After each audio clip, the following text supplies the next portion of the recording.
जय Hind dear student. स्वागत करता हूं आपके अपने चैनल स्टूडेंट वार में एमपी जीके की क्लास में। आप सभी साथियों का स्वागत है।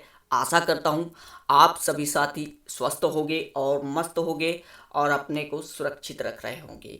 जी हाँ, और आप सभी साथियों से रिक्वेस्ट है कि लॉकडाउन की इस घड़ी में अपने जो टाइम मिला है उसका भरपूर फ़ायदा उठाएं। और जैसे कि डेली क्लासेस यहाँ पे आप लोगों के लिए प्रोवाइड करवाई जाएगी एमपी जीके की। आगामी एग्ज़ामों के लिए बहुत सारी एग्ज़ाम आपके सामने देखने को आने वाली है, जैसे एमपी पुलिस की, ओके, एमपी पीएससी की और अदर एमपी गवर्नमेंट बहुत सारे एग्ज़ाम आपको देखने को मिलेगी। तो इसी को देखते हुए यहाँ पे हम लोगों ने डेली सेशन जीके का स्टार्ट कर दिया है और वन लाइनर क्वेश्चन भी होंगे। देन टॉपिक वाइज आप लोगों को जितना भी हो सकता है जीके इंपॉर्टेंट करवाया जाएगा। स्टार्ट करते हैं आज का पहला क्वेश्चन, बहुत ही शानदार और बहुत ही बढ़िया क्वेश्चन। क्वेश्चन आपके सामने है, माखनलाल चतुर्वेदी समारोह मध्य प्रदेश के किस जिले में मनाया जाता है? ऑप्शन आपके सामने है, ग्वालियर, जबलपुर, होशंगाबाद, भोपाल। तो डियर स्टूडेंट, अगर आप सभी साथियों को मालूम हो तो आंसर कमेंट बॉक्स में कमेंट करना ना भूलें। ओके गाइस, चलिए पहला क्वेश्चन का सही उत्तर यहाँ पे आप लोगों को बता दूं। इसका सही उत्तर होगा आपका जबलपुर। जी हाँ, आपका जो माखनलाल चतुर्वेदी समारोह है वो आप लोगों का सेलिब्रेट किया जाता है जबलपुर में। जैसे कि माखनलाल चतुर्वेदी एक महान कवि थे और ये हमारे मध्य प्रदेश के निवासी है।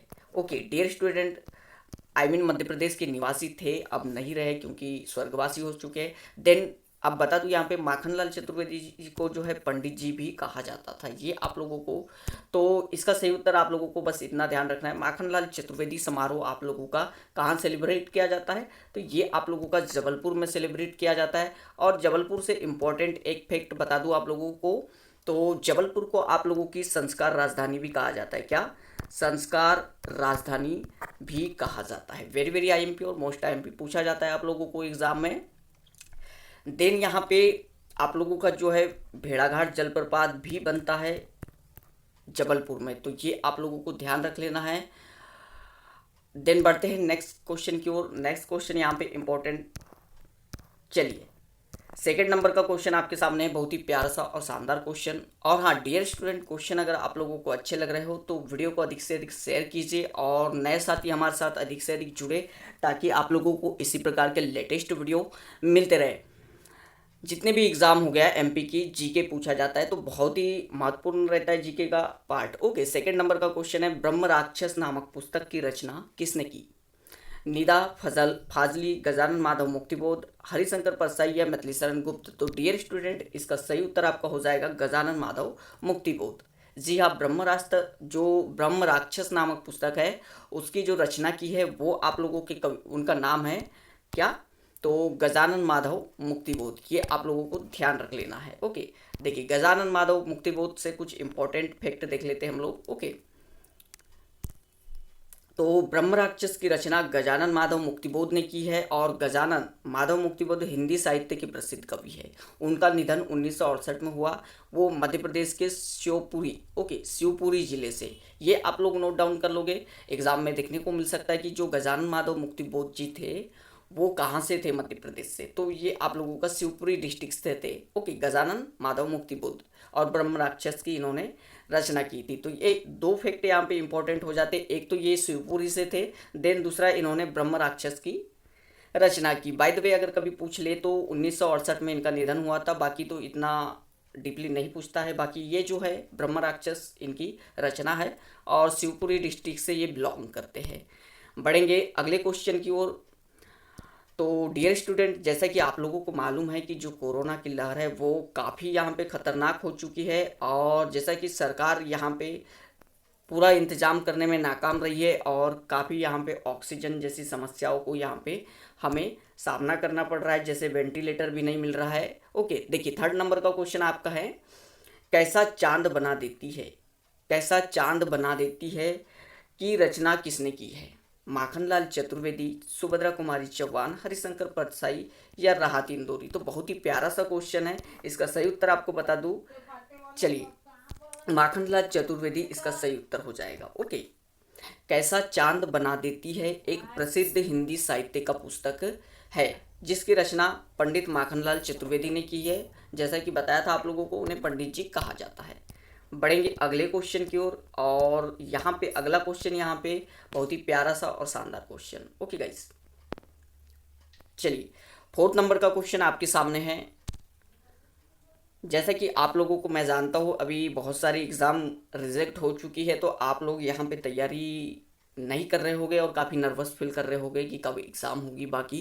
तो ऐसा नहीं है, तैयारी आप लोगों को करते रहना है, क्योंकि आप लोगों की जो तैयारी है वो यहाँ पे बेकार नहीं जाने वाली है, आप लोगों को ही बेनिफिट मिलने वाला है।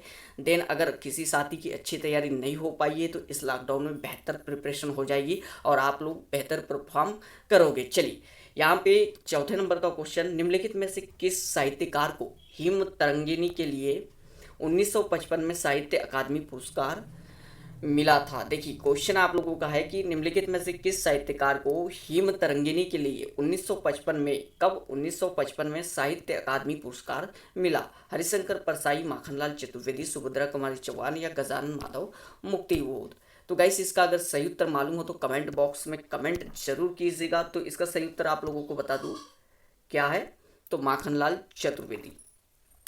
जी हाँ, पंडित माखनलाल चतुर्वेदी जी को, जैसे कि बार बार यहाँ पे क्वेश्चन देखने को मिल रहा है, पंडित जी कहा जाता है, ये तो आप लोगों को मालूम है, सिंपल बात है। भारत के प्रसिद्ध कवि है और उनकी कविता पुष्प की अभिलाषा अभिलाषा बहुत प्रसिद्ध है। वो मध्य प्रदेश के होशंगाबाद जिले से थे। देखिए इंपॉर्टेंट फैक्ट अब यहाँ पे माखनलाल चतुर्वेदी जी के लिए निकल के आ जाता है कि ये जो है आप लोगों के जो माखनलाल चतुर्वेदी जी है पंडित जी, ये आप लोगों के होशंगाबाद डिस्ट्रिक्ट से है। आपको पूछ सकता है क्वेश्चन में कि पंडित माखनलाल चतुर्वेदी जी मध्य प्रदेश के किस डिस्ट्रिक्ट से थे, किस जिले से थे, तो ये आप लोगों को बताना होगा। ये आपके होशंगाबाद डिस्ट्रिक्ट से बिलोंग करते हैं। देन वो एक स्वतंत्रता सेनानी भी रहे हैं और ये छायावाद के प्रसिद्ध कवि थे। इन्हें प्रसिद्ध रचना हिम तरंगिणी के लिए 1955 का साहित्य अकादमी पुरस्कार मिला। तो ये वेरी वेरी इंपॉर्टेंट। देखिए एक फैक्ट आप लोगों का कौन सा है, जैसे कि पुष्प की अभिलाषा, 3 फैक्ट बताऊंगा यहाँ से आप लोगों को। पुष्प की अभिलाषा किसकी रचना है पूछ सकता है, तो ये आप लोगों का पंडित माखनलाल चतुर्वेदी की रचना है। Then second important fact, Madhya Pradesh के होशंगाबाद जिले से ये बिलोंग करते हैं। किस जिले से बिलोंग करते हैं पूछ सकता है, तो होशंगाबाद जिले से। देन ये आप लोगों का थर्ड इंपॉर्टेंट पॉइंट कि जो हिम तरंगिणी इनकी रचना थी, इनके लिए 1955 में इन्हें क्या मिला था, साहित्य अकादमी पुरस्कार मिला था। बढ़ते हैं अगले क्वेश्चन की ओर, और अगला क्वेश्चन आपका है यहाँ पे, चलिए बहुत ही प्यारा सा क्वेश्चन। गाइस अगर क्वेश्चन पसंद आ रहे हो तो अधिक से अधिक वीडियो को शेयर ज़रूर कीजिएगा, और हम तो डेली आप लोगों के लिए क्लासेस लेकर आते ही रहेंगे, चाहे वो टॉपिक वाइज हो या चाहे वन लाइन क्वेश्चन। ओके, सभी महत्वपूर्ण क्वेश्चन जो अब तक एग्ज़ाम में पूछे जा चुके हैं आप लोगों के सामने चर्चा करेंगे। चलिए हमारे सभी साथियों को यहाँ पे 5वें क्वेश्चन पे चलिए, वीरों का कैसा हो वसंत की रचना किसने की है? वीरों का कैसा हो वसंत की रचना किसने की है? सुभद्रा कुमारी चौहान, पंडित माखनलाल चतुर्वेदी, मैथिली शरण गुप्त या सुमित्रा नंदन पंत? तो डियर स्टूडेंट, इसका सही उत्तर आप लोगों का हो जाएगा सुभद्रा कुमारी चौहान। जी हाँ, कौन नहीं जानता इस कवित्री को, महान कवित्री रही है और भारत की एक कवित्री थी। जो यहाँ पे देखिए बहुत ही प्यारा सा इनके बारे में फैक्ट है, वीरों का कैसा हो बसंत उन्हीं की रचना है। ये वीर रस की कविताओं के लिए जानी जाती है। झांसी की रानी पर लिखी उनकी कविता साहित्य में बहुत अधिक प्रसिद्ध रही, जैसे कि खूब लड़ी मर्दानी, वह तो झांसी वाली रानी थी, ये इन्होंने लिखा था। ओके, काफ़ी स्वतंत्रता संग्राम में भी इन्होंने पार्टिसिपेट किया, माखनलाल चतुर्वेदी जी के साथ भी इन्होंने काम किया। ओके, नेक्स्ट क्वेश्चन यहाँ पे आप लोगों का है, कालिदास सम्मान में कितनी राशि दी जाती है?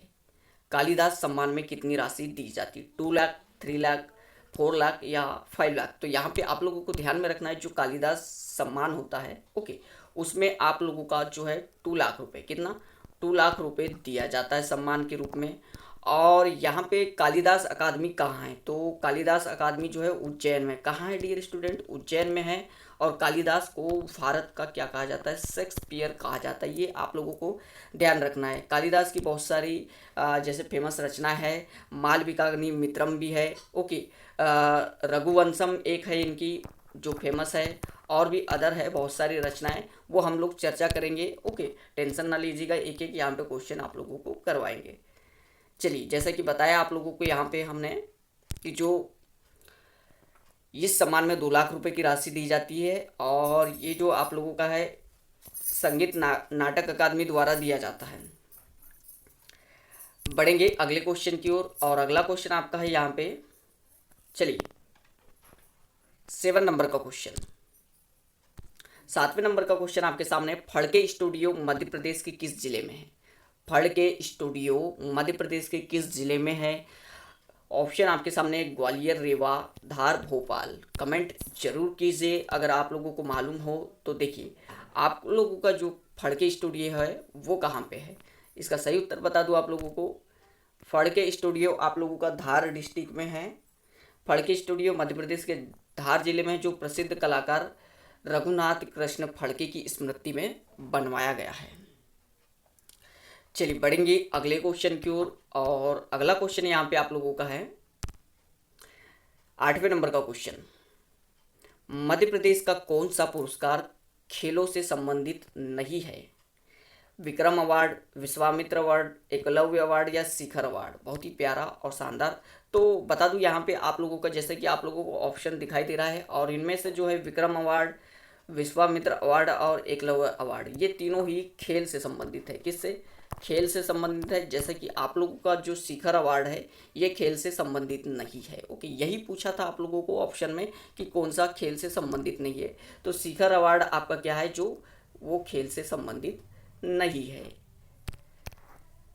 तो शिखर अवार्ड किससे संबंधित है? तो देखिए, शिखर अवार्ड या शिखर पुरस्कार मध्य प्रदेश का एक श्रेष्ठ पुरस्कार है, जो साहित्य, फिल्म आदि के क्षेत्र में दिया जाता है। इसकी शुरुआत 1980 से 81 में हुई थी। ये आप लोगों को ध्यान रखना है। बढ़ेंगे अगले क्वेश्चन की ओर, और वेरी इंटरेस्टिंग क्वेश्चन और important question. Okay, 9th number का क्वेश्चन है आपका, प्रभाष जोशी अवार्ड मध्य प्रदेश में किस खेल में दिया जाता है? मलखम, मुक्केबाजी, क्रिकेट, हॉकी। तो डियर स्टूडेंट, मालूम हो तो ज़रूर बताइएगा। जैसे कि बता दूं आप लोगों को, आपका जो मलखम अवार्ड है वो यहाँ पे दिया जाता है। ओके, देखिए, प्रभाष जोशी अवार्ड जो दिया जाता है, ध्यान दीजिएगा, प्रभाष जोशी अवार्ड मध्य प्रदेश के किस खेल के लिए दिया जाता है मध्य प्रदेश में? तो ये आप लोगों का दिया जाता है, प्रभाष जोशी अवार्ड मलखम खेल में दिया जाता है। जी हाँ, और यहाँ पे आप लोगों को इम्पोर्टेंट नोट डाउन करना है, जो आप लोगों का मलखम है, ओके, ये आप लोगों का राजकीय खेल है। कैसा? राजकीय खेल है। इसे 2013 में मध्य प्रदेश का राजकीय खेल घोषित किया गया मलखम को। और यहाँ पे इम्पोर्टेंट, ओके, ध्यान रखना है आप लोगों को, इम्पोर्टेंट यही होगा कि राजकीय खेल है और 2013 में इसको राजकीय खेल बनाया गया, और प्रभाष जोशी अवार्ड इसमें दिया जाता है। ये आप लोगों को ध्यान रखना है। बढ़ेंगे अगले क्वेश्चन की ओर। चलिए, अगला क्वेश्चन आप लोगों का 10वें नंबर का क्वेश्चन। 10वें नंबर का क्वेश्चन है, मध्य प्रदेश में नर्मदा नदी की लंबाई कितनी है? बहुत प्यारा सा क्वेश्चन और शानदार क्वेश्चन। तो आप लोगों को, सभी साथियों को मालूम है, जैसा कि मध्य प्रदेश में जो आप लोगों की नर्मदा नदी है वो 1077 किलोमीटर है। कितनी? 1077 किलोमीटर है। और नर्मदा नदी के बारे में कुछ इंपॉर्टेंट फैक्ट है, जैसा कि ये आप लोगों की किस पर्वत से निकलती? तो मैकल पर्वत से। किस पर्वत से निकलती? मैकल पर्वत से निकलती है। और कहाँ से? तो अमरकंटक से। अमरकंटक से निकलती है, और अमरकंटक से बहती हुई सीधे खंबात की खाड़ी में, कहाँ डियर स्टूडेंट? ये गिर जाती है आप लोगों की खंबात की खाड़ी में गिर जाती है, और अरब सागर में गिर जाती है, वो भी गुजरात के भरूच से। नोट डाउन कर लेना आप लोग, कहाँ से? गुजरात के अंतिम जो बिंदु है आप लोगों का नर्मदा नदी का, वो है गुजरात का भरूच। स्थान का नाम है भरूच, और यहीं पे ही ये समाप्त हो जाती है। और कहाँ गिर जाती है? अरब सागर में गिर जाती है नर्मदा नदी। ओके, देन बढ़ते हैं अगले क्वेश्चन की ओर। तो अगले क्वेश्चन में बढ़ने की ओर बता दूं, यहाँ पे बढ़ने से पहले, जो नर्मदा की टोटल लंबाई है वो आप लोगों की कितनी है? 1315 किलोमीटर, और मध्य प्रदेश में 1077 किलोमीटर बहती है। और जो आप लोगों का इम्पोर्टेंट है, नर्मदा नदी को रेवा के उपनाम से भी जाना जाता है। कितना? कौन सा नाम? रेवा के नाम से भी जाना जाता है। कुछ प्रमुख शहर है जो नर्मदा नदी के किनारे है, जैसे अमरकंटक हो गया, जबलपुर हो गया, मंडला हो गया, होशंगाबाद हो गया। ओके, ये सभी नर्मदा नदी के किनारे में हैं। बढ़ेंगे अगले क्वेश्चन की ओर, और अगला क्वेश्चन आप लोगों का है 11th नंबर का क्वेश्चन। चर्चा कर चुके हैं जैसे कि इसके बारे में, विश्वामित्र पुरस्कार मध्य प्रदेश में किस क्षेत्र में दिया जाता है? तो खेल में अच्छे प्रदर्शन के लिए, खेल में अच्छे प्रशिक्षण के लिए, सामाजिक कार्य के लिए या साहित्य के लिए? तो डियर स्टूडेंट, आप लोगों को ध्यान में रखना है, जो विश्वामित्र पुरस्कार है वो दिया जाता है आप लोगों का खेल में प्रशिक्षण के लिए, खेल में अच्छे प्रशिक्षण के लिए। जैसे कि आप लोगों को बता दूं, विश्वामित्र एक गुरु हुआ करते थे और इन्हीं के नाम पे ये पुरस्कार स्टार्ट किया गया है। देन ये जो पुरस्कार यहाँ पे प्रदान किया जाता है वो प्रदान किया जाता है खेल में अच्छे प्रशिक्षण के लिए। यानी जो भी कोच अपने विद्यार्थियों को, अपने स्टूडेंट को अच्छा खेल में प्रशिक्षण देते हैं उनको विश्वामित्र पुरस्कार दिया जाता है। बढ़ेंगे अगले क्वेश्चन की ओर। चलिए नेक्स्ट क्वेश्चन आपका है यहाँ पे बहुत ही प्यारा सा और शानदार क्वेश्चन, 12 नंबर का क्वेश्चन। मध्य प्रदेश में कितने इंटरनेशनल अंतर्राष्ट्रीय हवाई अड्डे है, एयरपोर्ट है?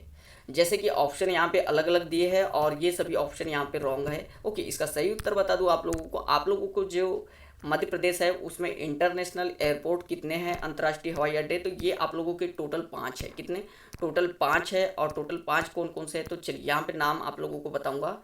जैसे कि राजा बोस एयरपोर्ट आप लोगों का है भोपाल में। कहाँ है? भोपाल में है। और देवी अहिल्याबाई होलकर आप लोगों का जो एयरपोर्ट है वो आप लोगों का इंदौर में है। यानी ये 1 और 2। ओके, अगला जो आपका है जबलपुर एयरपोर्ट, इसको डुमना एयरपोर्ट भी कहते हैं। क्या? डुमना एयरपोर्ट भी कहते हैं, और ये आप लोगों का जबलपुर में है। अगला जो आप लोगों का एयरपोर्ट है वो राजमाता विजया राजे सिंधिया एयरपोर्ट ग्वालियर में है। और 5वां आप लोगों का जो एयरपोर्ट है उसका नाम है यहाँ पे खजुराहो इंटरनेशनल एयरपोर्ट। तो ये आप लोगों का खजुराहो में है। तो टोटल 5 यहाँ पे इंटरनेशनल हवाई अड्डे आप लोगों के एयरपोर्ट है मध्य प्रदेश में। चलिए अगले क्वेश्चन की ओर बढ़ते हैं। तो गाइस यहाँ पे अगला है 13 नंबर का क्वेश्चन, बहुत ही प्यारा सा और शानदार क्वेश्चन। कर्क रेखा मध्य प्रदेश के कितने जिलों से गुजरती है? तो बहुत ही प्यारा और शानदार क्वेश्चन। जैसे कि बता दूं आप लोगों की जो कर्क रेखा है वो टोटल 14 यानी 14 जिलों से गुजरती है। ये आप लोगों को ध्यान रखना है।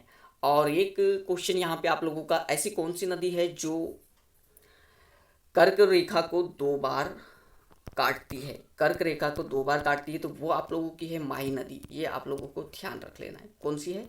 माही नदी है जो कर्क रेखा को 2 बार काटती है। अब बात करेंगे यहाँ पे कौन कौन से डिस्ट्रिक्ट है जो 14 जो गुजरते हैं आप लोगों के यहाँ। ओके, तो 14 जिलों से गुजरती है मध्य प्रदेश के आपकी कर्क रेखा। जैसे कि उज्जैन हो गया आप लोगों का, रतलाम, आगर हो गया, राजगढ़ हो गया, सीहोर हो गया, भोपाल, विदिशा, रायसेन, सागर, दमोह, जबलपुर। ओके, देखिए दमोह, जबलपुर, कटनी, उमरिया, शहडोल, इतने 14 जिले जो है वो गुजरते हैं। अब आप लोगों को एग्जाम में एक क्वेश्चन पूछ सकता है कि वह कौन सा जिला है जो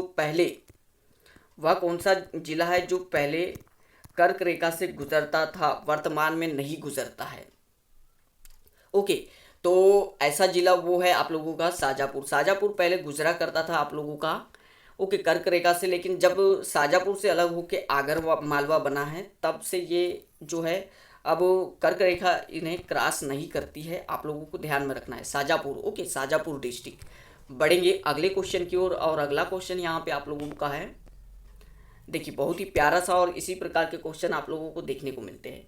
शुंग साम्राज्य की राजधानी कहाँ थी? शुंग साम्राज्य की राजधानी कहाँ थी?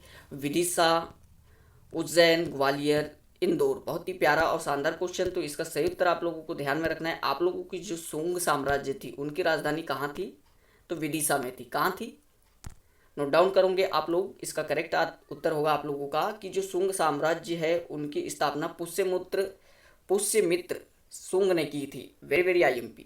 ओके, क्वेश्चन में ये भी पूछ सकता है आप लोगों को स्थापना किसने की थी, तो ध्यान रखना है आप लोगों को। शुंग साम्राज्य की स्थापना पुष्यमित्र शुंग ने की थी और एक ब्राह्मण राजवंश था ये। इसकी राजधानी क्या थी? विदिशा थी। इंपॉर्टेंट फैक्ट है, नोट डाउन जरूर कर ले आप लोग।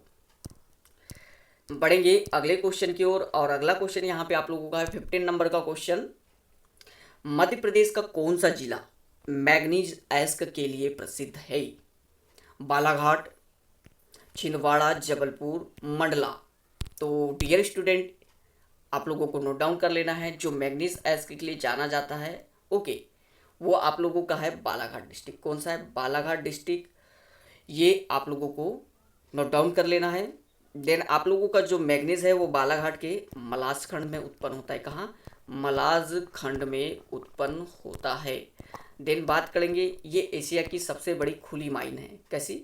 खुली माइन है। और जो तांबा यहाँ पे सर्वाधिक होता है, ये आप लोगों को नोट डाउन कर लेना है।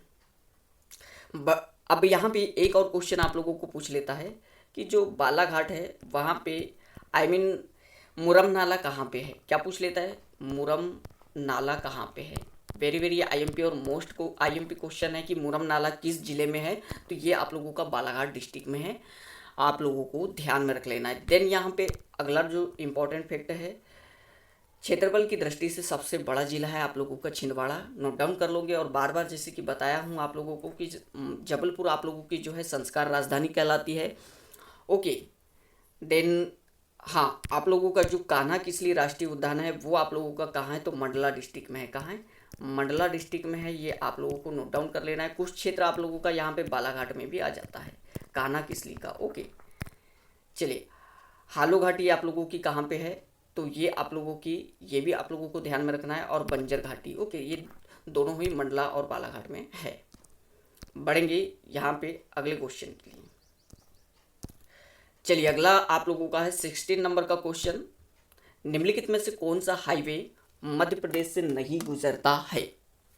NH3, NH4, NH12, NH75। तो आप लोगों को ध्यान रखना है, आप लोगों का जो NH4 है वो यहाँ पे मध्य प्रदेश से नहीं गुजरता है। ओके, चलिए, जैसे कि यहाँ पे बता दूँ, जो आप लोगों का NH4 हाईवे है मध्य प्रदेश से नहीं गुजरता है। यह मुंबई, पुणे, बेंगलोर और चेन्नई से गुजरता है। मुंबई, पुणे, बेंगलोर और चेन्नई से गुजरता है।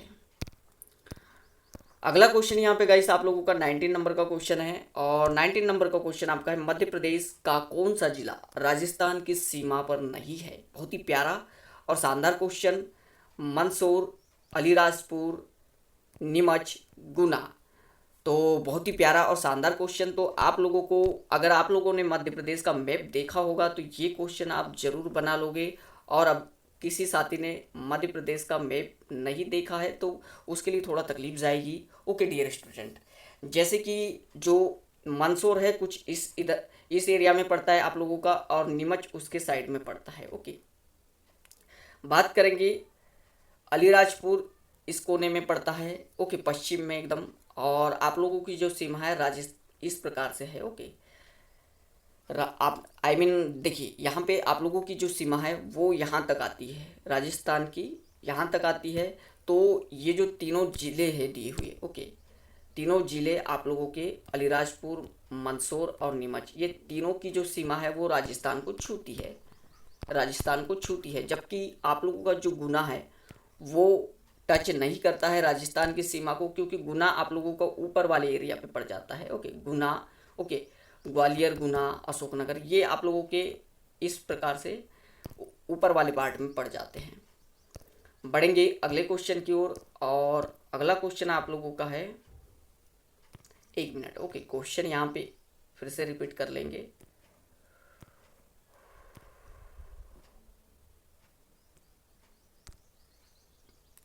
ओके ओके, मिस्टेक यहाँ पे हो गई है कि मध्य प्रदेश का कौन सा जिला यहाँ पे राजस्थान की सीमा को नहीं छूता है। तो देखिए, यहाँ पे फिर से एक बार मैप बना लेंगे हम लोग। ओके, चलिए, ये मध्य प्रदेश का आप लोगों का मैप हो गया। थोड़ा आप लोगों को इस प्रकार समझ लेना है।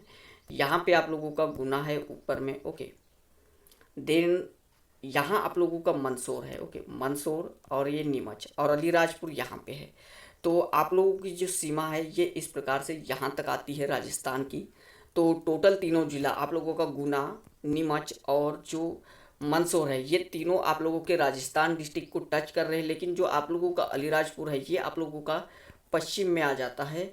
और लास्ट छोर पे आ जाता है। यहाँ पे आप लोगों का जो सीमा स्टार्ट होती है गुजरात की। ओके, तो ये जो अलीराजपुर जिला है आप लोगों का, ये आप लोगों का टच करता है गुजरात को।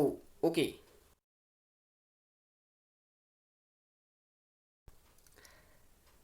तो गाइस नेक्स्ट क्वेश्चन देखते हैं यहाँ पे।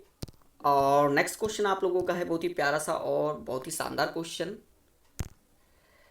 Lakshmibai national institute of physical education Madhya Pradesh में कहाँ पे है? तो डियर स्टूडेंट, इसका सही उत्तर आप लोगों को बता दूँ, ग्वालियर में है। ओके, ये जो आप लोगों का Laxmibai national institute of physical Education है वो आप लोगों का ग्वालियर में है। और रानी लक्ष्मीबाई की समाधि कहाँ पे है? तो ये भी आप लोगों की ग्वालियर में है। जैसे कि आप लोगों को मालूम हो कि लक्ष्मीबाई को जो है मणिकर्णिका के नाम से भी जाना जाता है और मनु के नाम से भी जाना जाता है। ओके, जो Laxmibai national institute of physical education Madhya Pradesh में संस्कृति शिक्षा और शारीरिक शिक्षा का एक अच्छा संस्थान है जो मध्य प्रदेश की कहाँ है? ग्वालियर में है। इसकी स्थापना भारत सरकार द्वारा 1957 में Laxmibai College of physical Education के रूप में की गई थी। ये आप लोगों को नोट डाउन कर लेना है। और जो इनके गुरु का नाम था तात्या टोपे था, ये आप लोगों को ध्यान रख लेना है। बढ़ेंगे अगले क्वेश्चन की ओर। और अगला क्वेश्चन आप लोगों का है, मध्य प्रदेश में चित्रकूट तीर्थ किस जिले में है? तो ये आप लोगों का सतना डिस्ट्रिक्ट में है। नोट डाउन कर लीजिएगा आप लोग। बढ़ेंगे अगले क्वेश्चन में। चलिए अगले क्वेश्चन में बढ़ने से पहले देख लेते हैं, मध्य प्रदेश में चित्रकूट बघेलखंड के क्षेत्र के सतना जिले में है। यह उत्तर प्रदेश के चित्रकूट जिले की सीमा पर है जिसका मुख्यालय चित्रकूट धाम है। बढ़ेंगे अगले क्वेश्चन की ओर। और अगला क्वेश्चन आप लोगों का है यहाँ पे, बैजू बावरा की समाधि मध्य प्रदेश में कहाँ है? तो वेरी वेरी आईएमपी और मोस्ट आईएमपी, जो बैजू बावरा की समाधि है वो आप लोगों को यहाँ पे नोट डाउन कर लेना है। ओके, चंदेरी में है। कहाँ है? चंदेरी में है। बैजू बावरा का असली नाम बैजनाथ मिश्र था। वो एक महान संगीतज्ञ थे। उनका निधन 1610 में हुआ। उनकी समाधि चंदेरी में है। और यहाँ पे चंदेरी अगर नाम आ जाता है तो नोट डाउन जरूर कर लेना। चंदेरी में यहाँ पे चंदेरी की साड़ियाँ काफ़ी फेमस है। जैसे महेश्वर की साड़ियाँ फेमस है वैसे ही चंदेरी की भी साड़ियाँ फेमस है। और चंदेरी आप लोगों का अशोकनगर डिस्ट्रिक्ट में पड़ता है। ये नोट डाउन कर लोगे आप लोग। बढ़ेंगे अगले क्वेश्चन की ओर। और अगला क्वेश्चन यहाँ पे आप लोगों का है, मध्य प्रदेश में कितने ज्योतिर्लिंग है? तो डियर स्टूडेंट, यहाँ पे ज्योतिर्लिंग कितने हैं मध्य प्रदेश में? तो टोटल 2 है। कितने? टोटल 2 है। एक कौन सा है? तो एक महाकालेश्वर है उज्जैन में और एक है खंडवा में ओंकारेश्वर कह के। ओके, देखिए टोटल आप लोगों की जो है भारत में 12 ज्योतिर्लिंग है। कितने?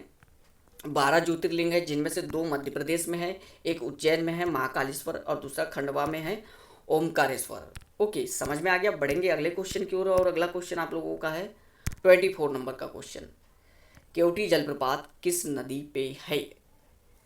तो डियर स्टूडेंट, यहाँ पे सबसे पहले केवटी जलप्रपात जो है आप लोगों का कहाँ पे है? तो ये आप लोगों का है रीवा डिस्ट्रिक्ट में है। और आप लोगों को क्वेश्चन पूछा है कि किस नदी पे है? तो ये आप लोगों का है महाना नदी पे। ओके, कौन सी नदी पे? महाना नदी पे है। चलिए कुछ इंपॉर्टेंट फैक्ट देख लेते हैं यहाँ पे। तो जो आप लोगों का केवटी जलप्रपात है वो महाना नदी पे है, मध्य प्रदेश के रीवा जिले में। तमसा नदी की सहायक नदी महाना पर है। ओके, और जो महाना की सहायक नदी है उसका नाम तमसा है। यह 98 मीटर ऊंचा है और देश में 24वें नंबर पर है। ओके, बढ़ेंगे अगले क्वेश्चन की ओर। और अगला क्वेश्चन आप लोगों का है, महाराज विक्रमादित्य की राजधानी मध्य प्रदेश में कहाँ थी? महाराज विक्रमादित्य की राजधानी मध्य प्रदेश में कहाँ थी? तो नोट डाउन करोगे आप लोग। महाराज विक्रमादित्य की राजधानी उज्जैन में थी। ओके, कहाँ थी? उज्जैन में थी। और देखिए महाराज जो विक्रमादित्य थे उनके नवरत्नों में कालिदास जी भी शामिल थे। कालिदास जी भी शामिल थे, नोट डाउन कर लोगे। ओके, तो गाइस यह था इम्पोर्टेंट जीके। ओके, और डेली क्लासेस आप लोगों को प्रोवाइड करवा दी जाएगी। तो डियर स्टूडेंट, अगर हमारे द्वारा बनाए गए क्वेश्चन आप लोगों को पसंद आ रहे हो तो वीडियो को अधिक से अधिक शेयर ज़रूर कीजिएगा। नए साथी हमारे साथ अधिक से अधिक जुड़े और चैनल को सब्सक्राइब जरूर कर ले, बेल आइकन को प्रेस कर दे ताकि समय समय पे आप लोगों को इसी प्रकार के लेटेस्ट वीडियो मिलते रहे। जय हिंद गाइस।